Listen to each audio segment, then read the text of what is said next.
सोचो, एक छोटी सी न्यूज़ हेडलाइन और उसके पीछे एक बहुत ही गहरी कहानी। आज के इस एक्सप्लेनर में हम बिल्कुल यही करने वाले हैं। मुंबई की एक ब्रेकिंग न्यूज़ हेडलाइन को पकड़ेंगे और उसका एकदम डीपली पोस्टमार्टम करेंगे। द टाइम्स ऑफ इंडिया से आई इस एग्जैक्ट लाइन पर नजर डालिए। Jiah Jacob suspected drug overdose case में 11th accused sent to judicial custody. देखने में तो बस एक नॉर्मल सी लाइन लगती है, राइट? पर एक्चुअली इसी एक सेंटेंस के अंदर इस पूरी कानूनी प्रक्रिया का सार छुपा हुआ है। तो चलिए सबसे पहले इस इंसिडेंट की एनाटॉमी ऑफ द क्राइम को डिकोड करते हैं और देखते हैं कि ये टेक्स्ट आखिर क्या रिवील करता है। अगर हम सिर्फ इस phrase suspected drug overdose case पर फोकस करें तो मैटर की सीरियसनेस तुरंत क्लियर हो जाती है। ये क्लियर हो जाता है कि ये कोई छोटी मोटी चोरी या झगड़ा नहीं है, बल्कि एक बेहद संगीन और फेटल सिचुएशन है। लेकिन यहाँ जो कीवर्ड है ना, वो है सस्पेक्टेड, यानी संदिग्ध। ये एक बहुत बड़ा हिंट है। इसका सीधा सा मतलब है कि मुंबई की अथॉरिटीज अभी भी कड़ियां जोड़ रही हैं। उन्हें शक जरूर है, लेकिन इन्वेस्टिगेशन अभी भी एक्टिव है। ये कोई क्लोज हो चुका केस या फाइनल रूलिंग नहीं है। अब बढ़ते हैं आगे और इस इन्वेस्टिगेशन के स्केल की बात करते हैं कि आखिर ये अक्यूज्ड का दायरा कितना बड़ा है।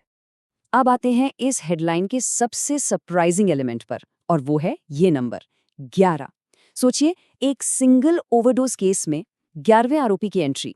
ये अपने आप में इशारा करता है कि इस एक केस के पीछे कितना बड़ा और कितना विशाल नेटवर्क जुड़ा हो सकता है। इस रेशियो को समझना यहाँ बहुत जरूरी है।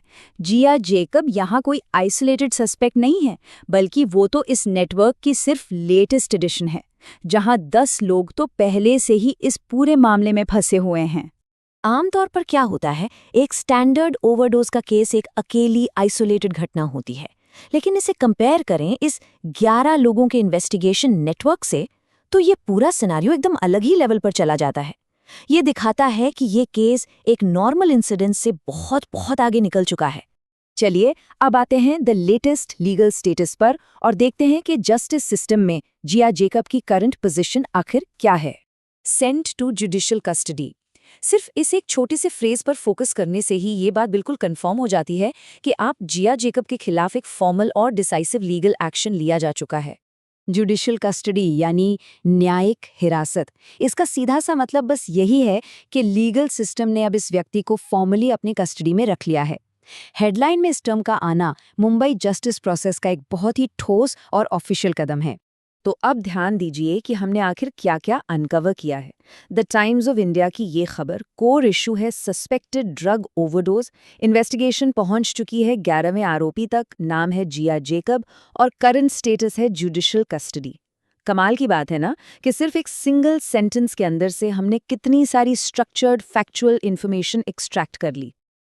लेकिन इस सब के बाद एक सबसे बड़ा सवाल अभी भी वही खड़ा है। एक सिंगल सस्पेक्टेड ओवरडोज केस में जब 11 लोग अक्यूज्ड बन चुके हैं, तो मुंबई पुलिस की ये इन्वेस्टिगेशन आगे कहाँ जाएगी? आगे कौन से नए राज खुलेंगे?